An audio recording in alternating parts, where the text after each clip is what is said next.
नमस्कार, आप सभी लोगों का स्वागत है। आज का शो खासकर उन लोगों के लिए है जिन्हें लगता है कोरोना तो चला गया, जिन्हें लगता है कोरोना से कुछ नहीं होने वाला, जिन्हें लगता है कि कोरोना से कोई फर्क नहीं पड़ेगा। ये डराने के लिए नहीं है, आगाह करने के लिए है। होली के बाद देश में बड़ी कोरोना की चिंता। इस वक्त की बड़ी खबर, होली के दिन कई जगहों पर जबरदस्त भीड़। होली के दिन उमड़ी भीड़ के कारण कोरोना संक्रमण बढ़ने का खतरा।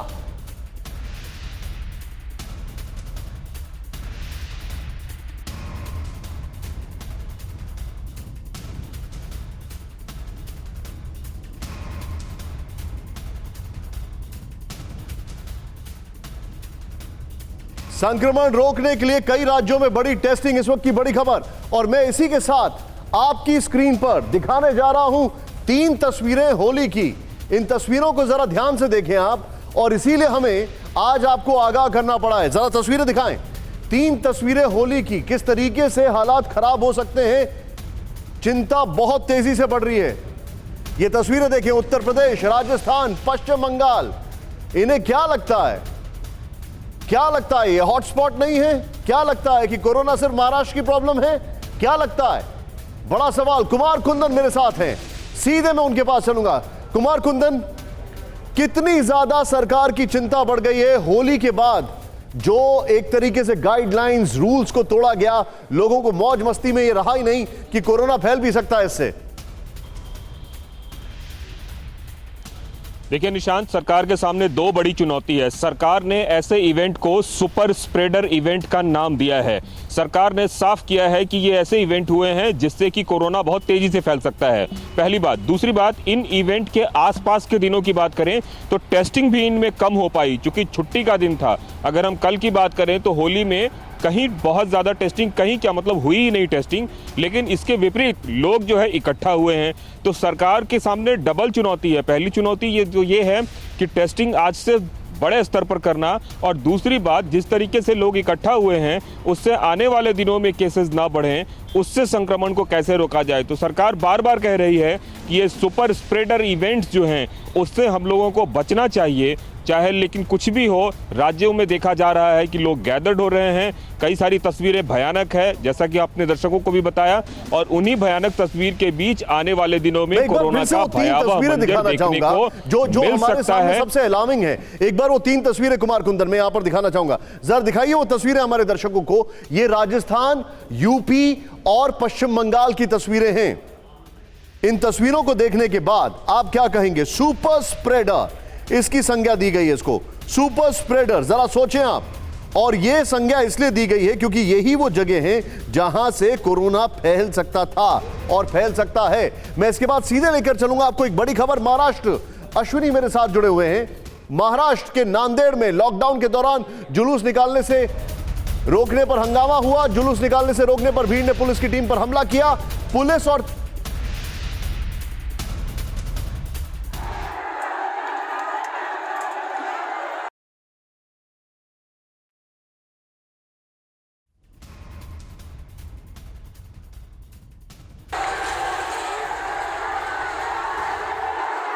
बीस आरोपी गिरफ्तार किए हैं और कईयों की तलाश जारी है। इस वक्त ये जानकारी हमारे सामने आ रही है।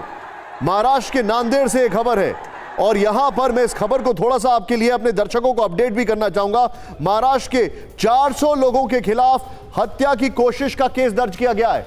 मैं चाहूंगा इसको पहली लाइन में लिखें। 400 से ज्यादा लोगों पर हत्या की कोशिश का मामला दर्ज किया गया है। ये तस्वीरें देखें आप फुल स्क्रीन पर।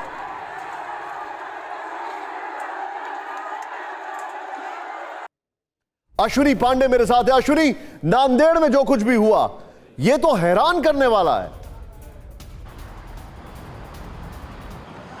जी बिल्कुल, हैरान करने वाला है, परेशान करने वाला है, और महाराष्ट्र के लोगों की चिंता बढ़ाने वाला है, क्योंकि नांदेड़ शहर में इस वक्त लॉकडाउन है, और इसी लॉकडाउन की वजह से जो जुलूस निकालना था, जो प्रोसेशन निकालना था, उसकी परमिशन नहीं दी गई थी। इसके बावजूद ये सब कुछ हुआ, पुलिस पार्टी पर हमला हुआ, और जिसके वजह से पुलिस ने अब इन लोगों पर FIR दर्ज की है। सभी लोगों को इस वक्त की जो नाजुक स्थिति है, इसकी गंभीरता को समझना होगा। नहीं अश्विनी, मैं माफी चाह रहा हूं, आपको रोक रहा हूं। यहां पर 2 चीजें हुई हैं। पहला तो आपने लॉकडाउन तोड़ा, दूसरा आपने पुलिस के ऊपर तलवारों से हमला कर दिया। मतलब क्या है क्या ये? बिल्कुल बिल्कुल, यही तो सबसे बड़ी चिंता का विषय है। पहले तो आपने कानून को हाथ में लिया, आपने जो है लॉकडाउन के नियम को तोड़ा, इसके बाद जो कानून को बचाने वाले हैं उन पर आपने हमला कर दिया, उन पर अटैक कर दिया तलवार और तमाम अन्य चीज़ों के साथ। तो ये बहुत दुखद है, चिंताजनक है, इस पर एक्शन लिया जा रहा है और होना भी चाहिए। लेकिन सबसे बड़ा सवाल है कि हमारे ही बीच में ये लोग हैं, हमारे बीच के ही लोग हैं जो इस तरह की जो है घटना को अंजाम दे रहे हैं। लोगों को बहुत ज़्यादा सावधानी बरतनी होगी, सरकार द्वारा लादे गए नियमों को जो है पालना होगा, सरकार द्वारा जारी किए गए जो नियम्स हैं उसको बहुत ही गंभीरता से लेना होगा। मैं सीधे यहाँ पर अश्विनी आप मेरे साथ बने रही, हमारे जो खास मेहमान है मैं उनको इंट्रोड्यूस करना चाहूंगा। ये हैरान करने वाली खबर, सबसे पहले डॉक्टर श्याम अग्रवाल मेरे साथ जुड़ चुके हैं। मैं आपको बताना चाहूंगा मेरे साथ Shakti Sinha sir, former principal secretary मेरे साथ हैं। Doctor Shyam Agrawal, chairman HOD oncology. Sir Gangaram sir, आपका स्वागत है। Shakti Sinha sir, former principal secretary, no introduction needed sir, आपका बहुत बहुत स्वागत है। Thank you so much. थोड़ी सी शिकायत है, आप बहुत व्यस्त रहते हैं आजकल, लेकिन फिर भी नेवर माइंड, आपका टाइम हमारे लिए बड़ा इंपॉर्टेंट है। डॉक्टर दीपक आचार्य, वायरोलॉजिस्ट, और शुरू से इनका बहुत जबरदस्त इंसाइट रहा है कई सारी चीजों पर। मैं शुरुआत करने जा रहा हूं शक्ति सर के साथ। सर, एक एडमिनिस्ट्रेटिव प्रॉब्लम है हमें सामने दिखाई दे रही है, लेकिन उससे भी बड़ा जो सवाल खड़ा होता है, चाहे वो रिलीजन हो या कस्टम्स हो या रिचुअल हो, लोगों को ऐसा लगता है कि वो ज्यादा जरूरी हो गए और जान कमजोर हो गई है। कैसे एडमिनिस्ट्रेशन मैनेज करे? ये बहुत मुश्किल तो है। एक तो खैर दूसरी तरफ देखिए, लोगों में भी फ्रस्ट्रेशन बहुत आ गया एक साल से, मगर मेरे ख्याल से वो ये भी समझना चाहिए, और मैं काफी आजकल भ्रमण करता हूँ, ट्रैवल करता हूँ, बहुत मुश्किल से दिल्ली के बाहर किसी को देखता है जो मास्क पहने। लॉकडाउन ना करे चलिए मानने को मैं तैयार हूँ, लॉकडाउन की आवश्यकता नहीं है, मास्क तो पहनिए, था दूरी पर बैठिए। एयरलाइन से एयरपोर्ट पर साथ साथ बैठ जाते हैं, झुंड लगाने लगते हैं। ये समझाना लोगों को कि ये आपके हित में है, ये सरकार के हित में नहीं है। सरकार को क्या मिल रहा है?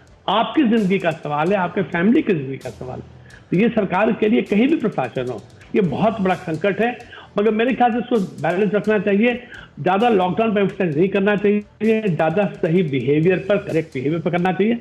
दिल्ली में कल कहाँ होली मनाई गई? नहीं मनाई गई, बट आपने तस्वीरें दिखाई, लोग मना रहे हैं, तो कम्युनिकेशन का फेलियर तो है ही। सर, एक चीज मैं आपसे समझना चाहूंगा, मैं चाहूंगा उसी फ्रेम को रखें। शक्ति सर, अगर एडमिनिस्ट्रेशन जो है लॉकडाउन पर ना जाए तो उनको रिस्ट्रिक्शंस तो लगाने ही पड़ेंगे, कोई और ऑप्शन दिख नहीं रहा है, क्योंकि वर्ल्ड ओवर वो टेंडेंसी दिख रही है। तो फिर क्या सजेशन रहेगा आपके लिए? मतलब as a former principal secretary मैं आपसे ये जानना चाहूंगा, क्योंकि एक प्योरली एडमिनिस्ट्रेटिव सब्जेक्ट बन जाता है ये। हाँ, इसमें ना सबसे इंपॉर्टेंट तो है कि लोगों का कलेक्शन एक पॉइंट पर, उसको अवॉइड करना है। देखिए, लोग को काम करने निकलना ही पड़ेगा, जहां तक संभव लोग घर से काम कर लेते हैं। बहुत बार ऐसे होता है आप घर से नहीं काम कर सकते, आप लेबरर है, सामान डिलीवर करें, आपको बाहर जाना ही पड़ता है, उनको बांध के चलना पड़ेगा। वहां पर हमें अब देखना चाहिए कि जो कलेक्शन पॉइंट जो हो जाती है, भीड़ जो इकट्ठा हो जाती है, उसको अवॉइड करना है। स्कूल्स बंद है, अच्छी बात है, कॉलेज बंद है, सैड है, इंडिया के लिए बड़ा आवश्यक है, कर रहे हैं आप। उसी तरह से मेरे ख्याल से बाजार में भी कुछ स्टैगर करना पड़ेगा कि लोग बहुत ज्यादा एक साथ इकट्ठा ना हो, रोजमर्रा चलते रहे, but not at the cost of everybody's health. उससे हमें बड़ा बच कर रहना है। हाँ, पॉइंट टेकन सर। अब मैं बड़ी खबर आपको बताने जा रहा हूं, मेरे सारे रिपोर्टर्स आपके सामने दिख रहे हैं। कुमार कुंदन आप सभी फ्रेम पर हैं, मोहित पंजाब से, मुंबई से अश्विनी मेरे साथ हैं। वर्ल्ड रोड सेफ्टी सीरीज के बाद टीम में फूटा कोरोना बम, बड़ी खबर। सीरीज में खेलने वाले 4 भारतीय खिलाड़ी कोरोना पॉजिटिव हुए हैं। सचिन तेंदुलकर समेत 4 भारतीय दिग्गज क्रिकेटर हुए corona positive. World road safety series में भारत की लेजेंड टीम के से शामिल थे दिग्गज खिलाड़ी। जरा शॉट भी दिखाइए इसके। ये वो आपको बताना चाह रहा हूं मैं, ये वो सारी सीरीज थी जिसको लेकर हमने सवाल खड़ा किया था, हमने इस चैनल पे ही सवाल खड़ा किया था। आइए जरा मैं आपको सीधे दिखाता हूं। यह हमारा सवाल था कि आखिर क्यों यह सीरीज की जा रही है, जब रायपुर में 20 से 25 हजार लोग इकट्ठा हो रहे थे। यहां पर देखें, ये जो world road safety, Sachin Tendulkar 27 मार्च को कोरोना पॉजिटिव हुए।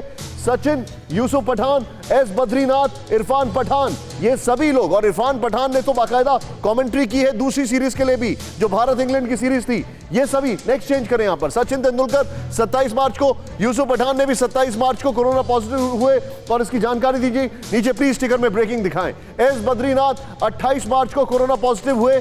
ये हमारे सामने इरफान पठान ने 30 मार्च को कोरोना पॉजिटिव होने की खबर बताई। मैं चाहूंगा सीधे यहां से आए और इनके शॉट्स के साथ, राहुल, ग्राफिक्स और शॉट्स के साथ कुमार कुंदन के पास। कुमार कुंदन, मैं आपसे ही जानना चाहूंगा, वो एक चीज कहते हैं हमारे यहाँ, और वो अक्सर ये होता है कि भाई देखिए जान जरूरी है या जहान जरूरी है। तो आप ये सारे फॉर्मेलिटीज, ये सारी जो आपका चीजें चल रही हैं उसके चक्कर में अपने मुल्क में चीजों की बलि। अब ये इतने बड़े बड़े स्टार्स हैं, कोरोना पॉजिटिव हो गए उसी सीरीज के चलते, अगर ये कहूं तो गलत नहीं होगा। निश्चित रूप से, और जिस तरह से आप सीरीज में उतरते हैं तो कई सारे लोग एक जगह इकट्ठे होते हैं, कई सारे खिलाड़ी एक जगह इकट्ठे होते हैं, और सिर्फ खिलाड़ी ही नहीं, उसके साथ एक सपोर्ट सिस्टम होता है, और उस सपोर्ट सिस्टम के साथ हजारों की तादाद में दर्शक होते हैं। हमने अहमदाबाद में भी यही देखा, रायपुर में भी यही देखा, और इसलिए बताया जा रहा है बार बार कि ये सुपर स्प्रेडर इवेंट्स हो रहे हैं, उससे बचना चाहिए। लेकिन सवाल ये उठता है कि सरकार बात तो करती है बचना चाहिए, लेकिन अलाउ भी तो सरकार ही कर रही है, अलाउ कोई और तो कर नहीं रहा है। ऐसे में दो तरह की बातें करने से काम नहीं चलेगा। अगर बैन करना है तो बैन करना है। आप अहमदाबाद में जब बहुत ज्यादा कोरोना के केस बढ़ने लगे तब जाके आपने दर्शकों को बैन किया, आपने पहले दिन से क्यों नहीं बैन किया? सही बात है। तो कई सारे सवाल ऐसे हैं जिस पर सरकार भी सीधे कुछ कहने से बच रही है। ठीक है, आप जो बता रहे हैं, अब मैं डॉक्टर श्याम अग्रवाल और दीपक आचार्य सर को लेकर आ रहा हूं, लेकिन उससे पहले यह शॉकिंग खबर आपके सामने है। भारत में पहली लहर से ज्यादा खतरनाक हुई कोरोना की दूसरी लहर। पिछले साल अक्टूबर के बाद सोमवार को 68,000 से ज्यादा नए केस सामने आए। महाराष्ट्र, गुजरात और पंजाब में तेजी से बढ़ा है कोरोना संक्रमण। सोशल डिस्टेंसिंग और मास्क की लापरवाही के कारण तेजी से बढ़ा संक्रमण। अब जरा यहां पर आइए, हमारे सामने कुछ फैक्ट्स है।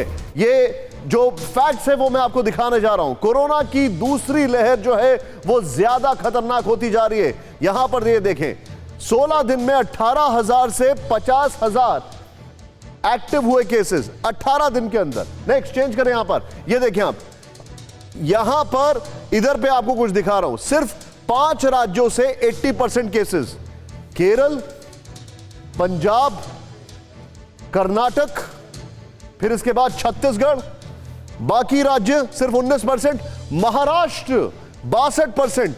और सबसे हैरानी की बात यह है कि महाराष्ट्र के 25 जिले जो हैं वो भारत का 58-59% कोरोना केसेस कैरी कर रहे हैं।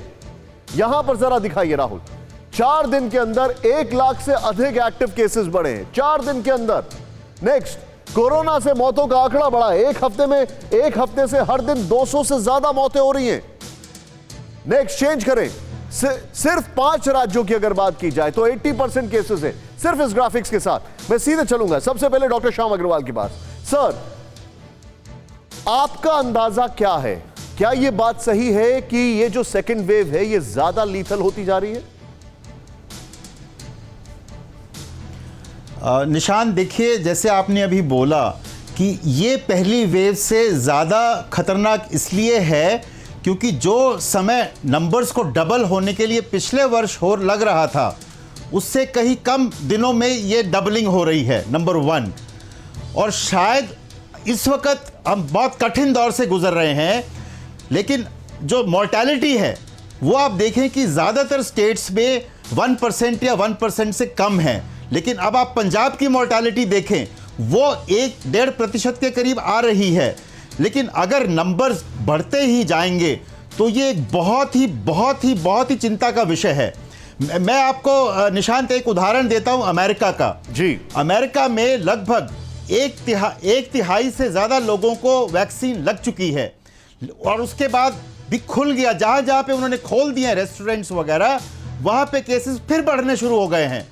तो ये एक ऐसा वायरस है कि जिसको कि कोई समझ पूरी तरह से नहीं पा रहा है। इसके अंदर एहतियात बरतना ही एक बहुत बड़ा इशू है, जो कि हम लोग उसको अब हेजिटेंट हो गए हैं, अब हम फैटीग्ड हो गए हैं। लेकिन फैटीग जो है वो वायरस नहीं जानती है। वायरस तो अपनी स्पीड से चलना जानती है और वो धीरे धीरे चलती है। और अभी इस वक्त एक बहुत चिंता का विषय ये है कि अगले 10 दिनों में या 15 दिनों में ये केसेस बहुत बढ़ जाने वाले हैं। सर, मैं मेरा ये अंदाजा है। आपने मेरा अंदाजा पूछा। डॉक्टर साहब, एक चीज आपने बताई, ये और केसेस बढ़ने वाले हैं।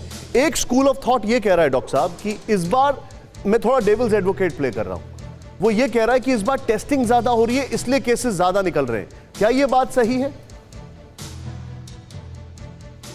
नहीं सर, आप जो डबलिंग का टाइम देखिए, जो डबलिंग टाइम है वो कम हो रहा है। और जो हमें एक बेसिक इंफॉर्मेशन मिल रही है, महाराष्ट्र में 25% केसेस जो हैं वो डबल म्यूटेंट आ रहे हैं। और जो इंफॉर्मेशन अवेलेबल है उसकी जो वो इम्यून सिस्टम को एस्केप करता है। नंबर 1, ऐसे केसेस आ रहे हैं हमारे पास कि जिनको की बुखार हो रही है और वो आरटीपीसीआर में डिटेक्ट ही नहीं हो पा रहे हैं कि वो कोरोना वायरस है। तो वायरस का जो बिहेवियर है वो इतना अनसर्टेन और अनप्रेडिक्टेबल है, तो मुझे नहीं लगता कि ये अच्छा, एक चीज और समझना चाहूंगा डॉक्टर साहब, मैं इससे पहले मैं अगली खबर के ऊपर जाऊं जो कि और ज्यादा शॉकिंग है। मुझे एक चीज बताएं डॉक्टर साहब कि अभी के जो हालात हैं, क्या इन हालात में यह समझा जाए, अभी के जो हालात हैं, क्या इन हालात में हम ये समझ सकते हैं कि महाराष्ट्र एक बहुत ज्यादा वनरेबल स्पॉट तो है ही, लेकिन पूरे देश के लिए खतरा है? क्यों? जो एक स्कूल ऑफ थॉट है वो ये कहता है कि पिछली बार जब महाराष्ट्र में पीक पर गया था तो महाराष्ट्र का ओवरऑल कंट्रीब्यूशन सिर्फ 40% था। इस बार अभी पीक पर नहीं गया महाराष्ट्र में, उसके बावजूद भी भारत के लिए ओवरऑल कंट्रीब्यूशन 60% है। तो इसकी वजह क्या है और ये और आगे कहां तक एस्केलेट होगा?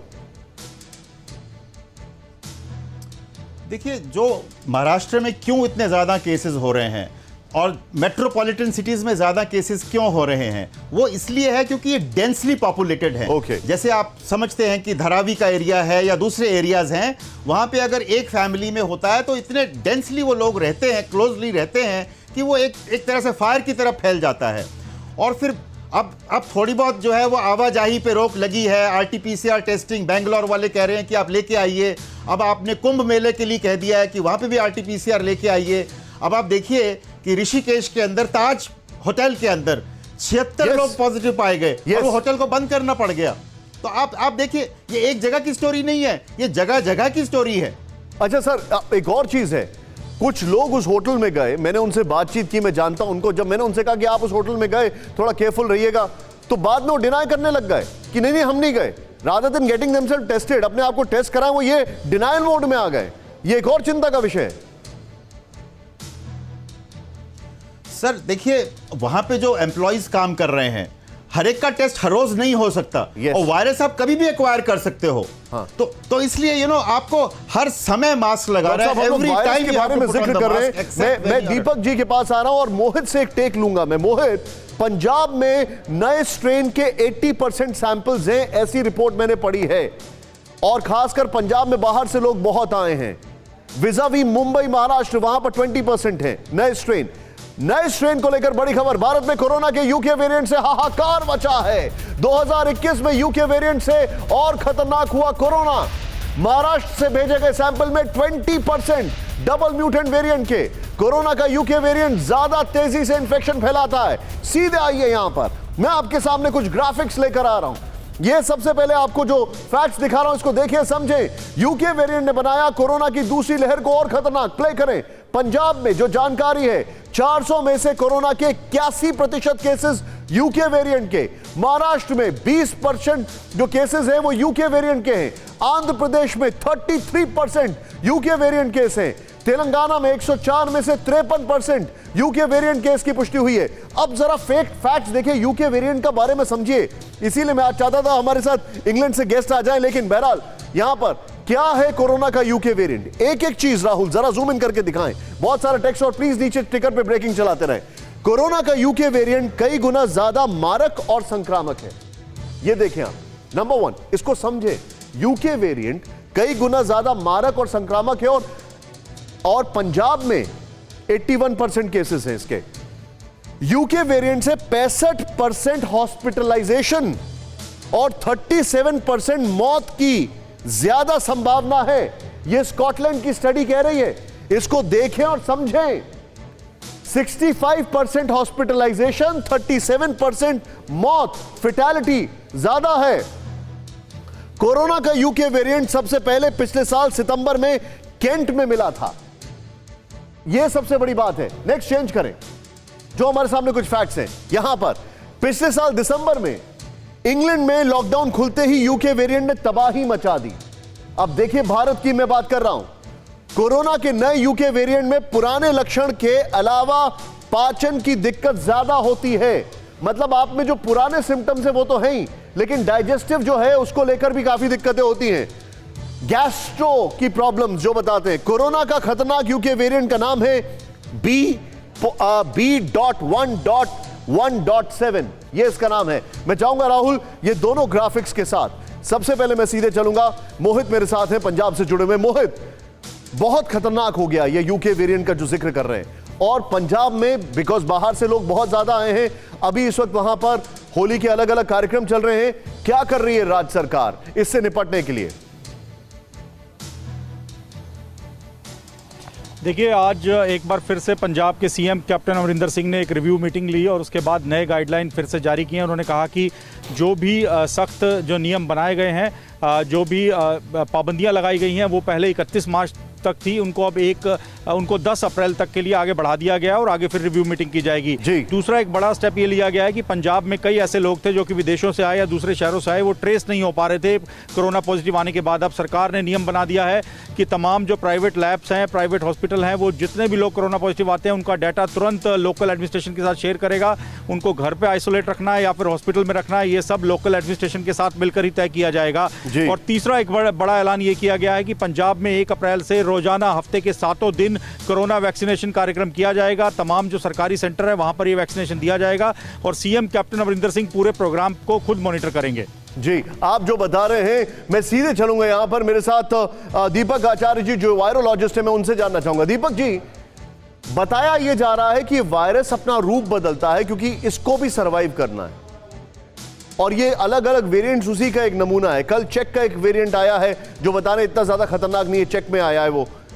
मैं ये जानना चाहता हूं कि भारत में अभी तक आपकी स्टडी क्या कह रही है, ओवरऑल भारत में कितना खतरनाक हो गया है यूके वेरिएंट और कितना स्प्रेड इसका है?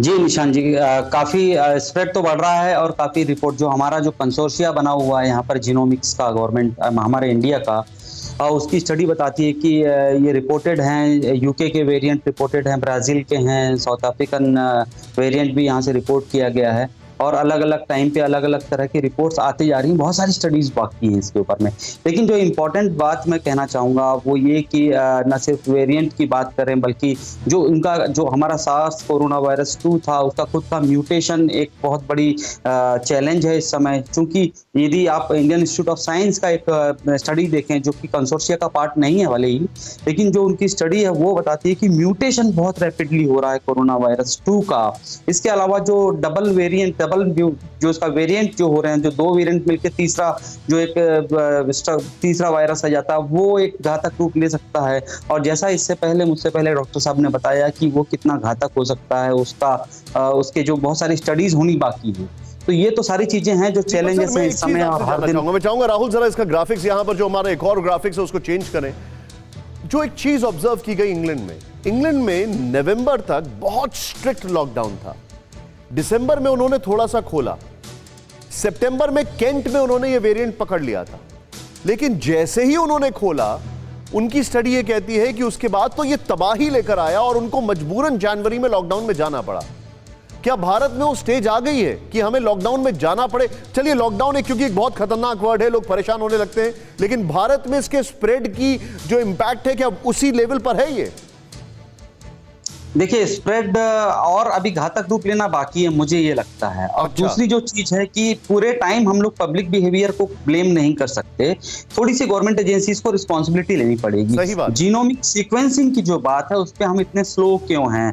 यूके का जो जीनोमिक कंसोर्शिया की जो मैंने बात करी, उनका जो बजट देखेंगे आप, 200 करोड़ से ऊपर का बजट है, हमारे पास 100 करोड़ का बजट है, हम उनसे 20 गुना बड़ी कंट्री हैं और हमारा सीक्वेंसिंग पे बहुत ढीला हाथ रहा है। इसका मतलब क्या हुआ? मैं थोड़ा मैं साइंस का स्टूडेंट नहीं हूं, जीनोम सीक्वेंसिंग का मतलब क्या हुआ? उसके ऊपर खर्चा करने से क्या फर्क पड़ा?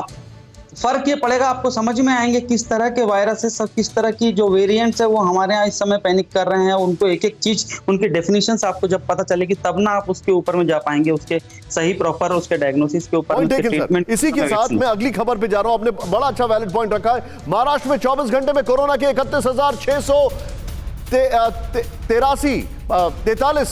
43 नए मामले सामने आए हैं। बढ़ते संक्रमण को रोकने के लिए लॉकडाउन लगा सकती है महाराष्ट्र सरकार।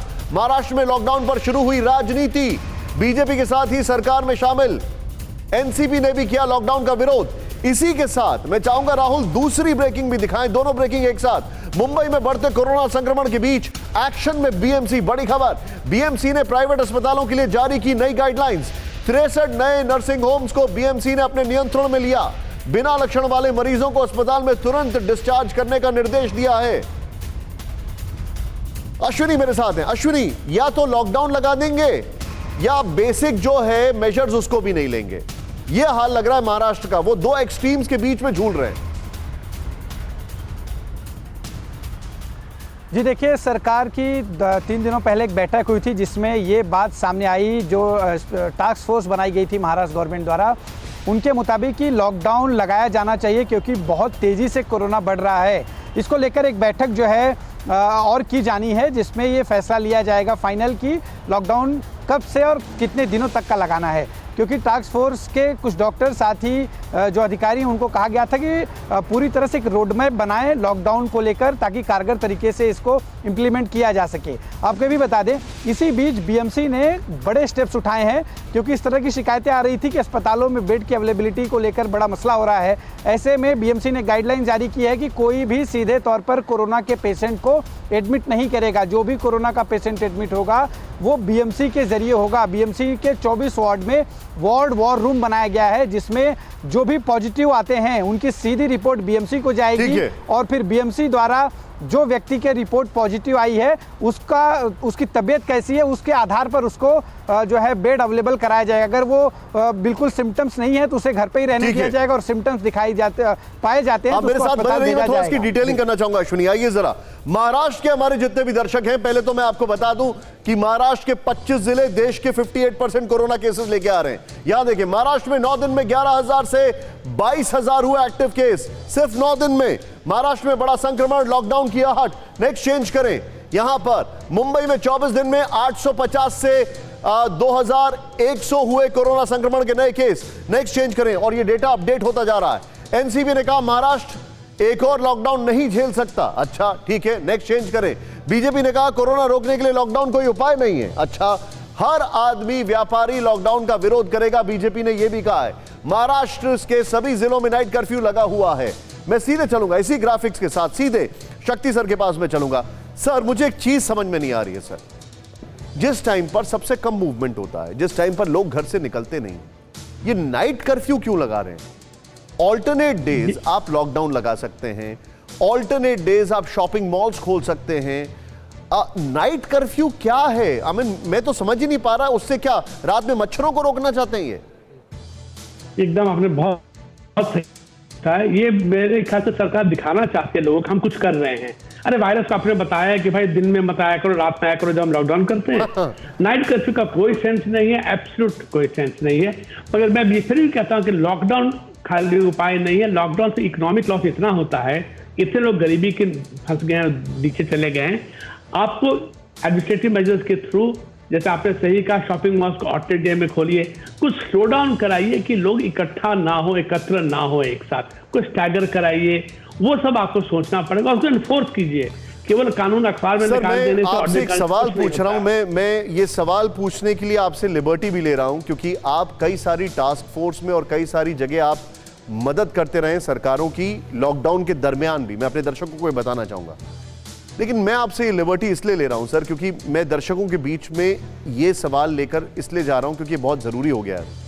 क्या आपको ऐसा नहीं लगता कि हम लोग corona as a permanent feature समझ ही नहीं रहे? राज्य सरकारें, हमें लगता है कि कोरोना भी एक वायरस की तरह चला जाएगा, भले ही ये 4 साल रहेगा, लेकिन 4 साल भी उसकी परमानेंस बहुत इंपॉर्टेंट है। क्या हम ये समझ नहीं रहे? हम उसकी तैयारी नहीं कर रहे क्योंकि तब शायद हम ऑनलाइन पर, वर्क फ्रॉम होम पर एम्फसाइज करें। वो सब तो हो ही नहीं रहा है सर। एकदम सही आपने कहा है। एक्चुअली अभी जो वायरोलॉजिस्ट आपके बहुत सही कह रहे थे, जेनोम सीक्वेंसिंग की बहुत आवश्यकता, पता लगाने के लिए कि वायरस कैसे बदल रहा है, इसकी इतिहास क्या है। अगर हम वो नहीं जानेंगे तो हम ट्रीटमेंट नहीं कर पाएंगे। तो हमें साथ साथ ये समझ के चलना है, ये नॉर्मल वायरस नहीं है तो वायरस, मगर ये नॉर्मल वायरस नहीं है, बहुत तेज वायरस है। जिस तरीके से ये म्यूटेट कर रहा है, आप जो भी कोशिश करते रहे वैक्सीनेशन का या मेडिसिन का, आप एक कदम पीछे रह रहे हैं वायरस से। ये समझने की जरूरत है कि ये हमारे सर पर चढ़ा हुआ है और ये जाने वाला जल्दी नहीं है। मगर जो हम कोशिश कर सकते हैं वही कर सकते हैं। कॉन्टैक्ट हम कैसे मिनिमाइज करें, एहतियातन कितना हम और प्रिकॉशंस ले सकें, वो सब ज़्यादा आवश्यकता हमें करने की, जब तक हमारे साइंटिस्ट पूरा समझ नहीं पाए किस तरीके से इसको रोका जाएगा। मगर ये समझ के चला गया, कम हो गया तो हम फंसने वाले हैं। और क्योंकि म्यूटेंट्स क्या सर्वाइवल है, वो इतनी तेजी से चेंज करते जाएगा अपने आप को कि हम हरदम उसके पीछे रहेंगे, उससे बच के रहना। आप जो बता रहे हैं सर, मैं आपसे पूरी तरह सहमत हूं। दिल्ली में 24 घंटे में कोरोना के 1904 नए केस। 13 दिसंबर के बाद पहली बार 1900 से ज्यादा केस आए सामने।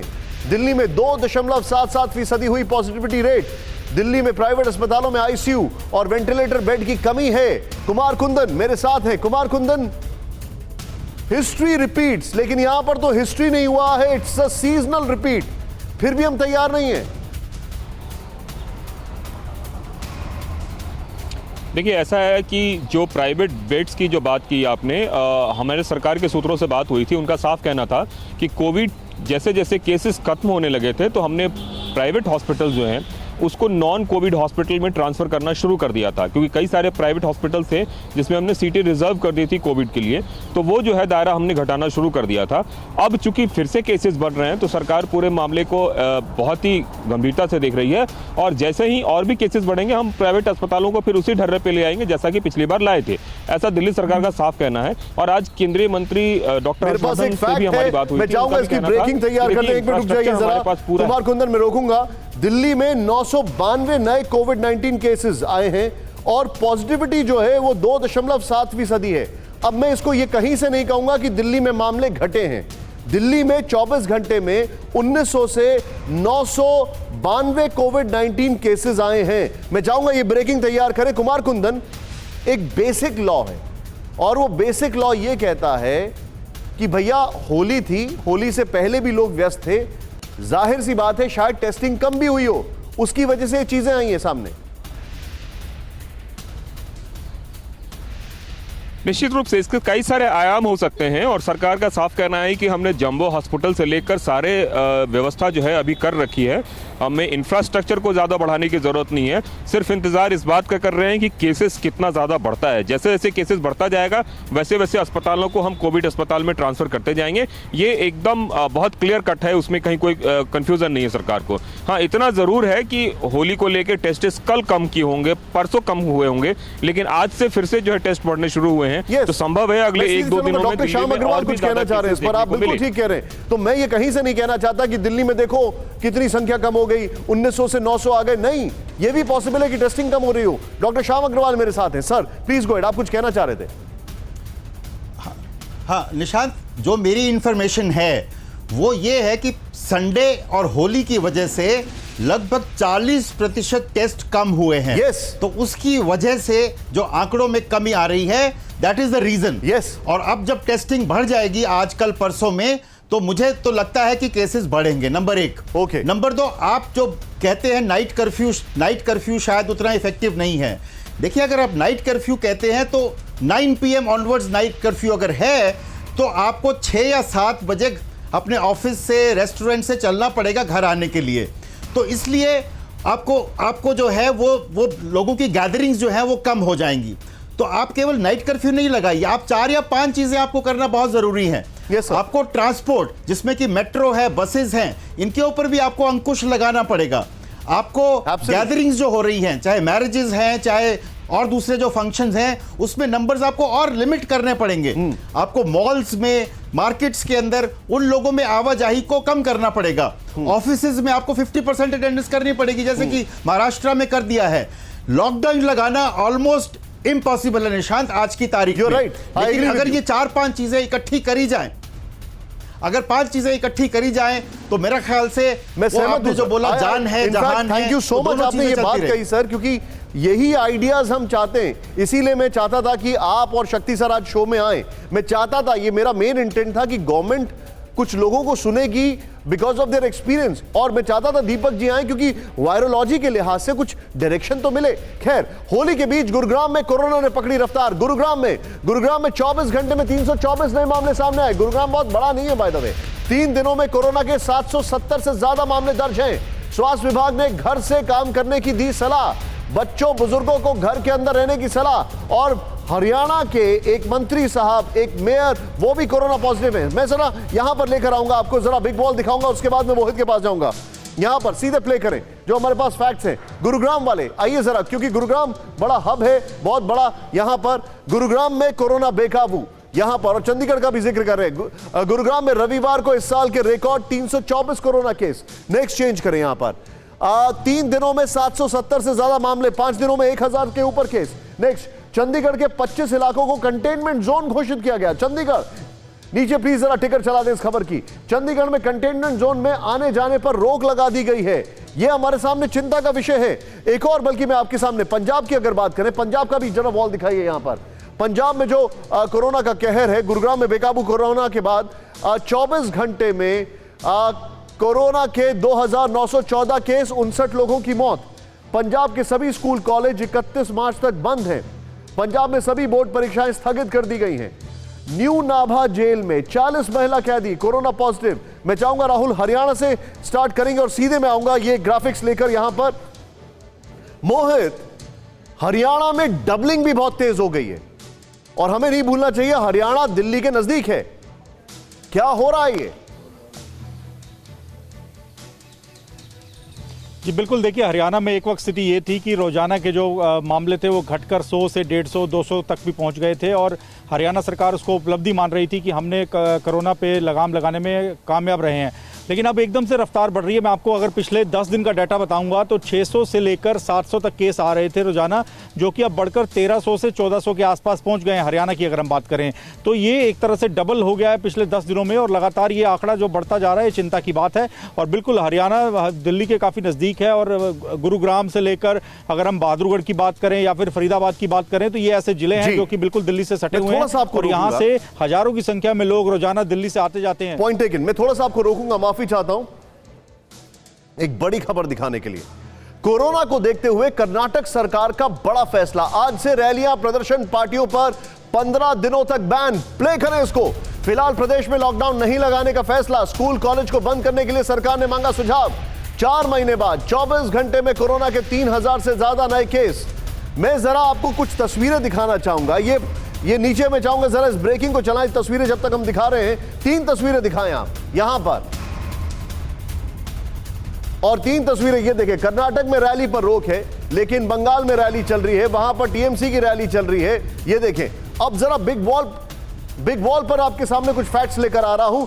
सवाल खड़ा ये होता है, ये सब क्या कंट्रोल नहीं हो सकता? प्ले करें। कर्नाटक में रैलियों पर बैन, बंगाल में ताबड़तोड़ रैलियां चल रही हैं। यहां पर ये देखें, कर्नाटक 15 दिनों के लिए प्रदर्शन, रैलियों पर बैन। नंदीग्राम में भांगा बेरा से शोना चूड़ा बाजार तक ममता का रोड शो चल रहा है। लीजिए, नेक्स्ट चेंज करें राहुल। अपार्टमेंट में केस बढ़ने से सेलिब्रेशन, पार्टियों पर रोक। नंदीग्राम में शुभेंदु के पक्ष में अमित शाह और खड़गपुर में मिथुन का रोड शो चल रहा है। यह हाल चल रहा है देश का। फिलहाल हमारे सभी मेहमानों का मैं शुक्रिया करूंगा।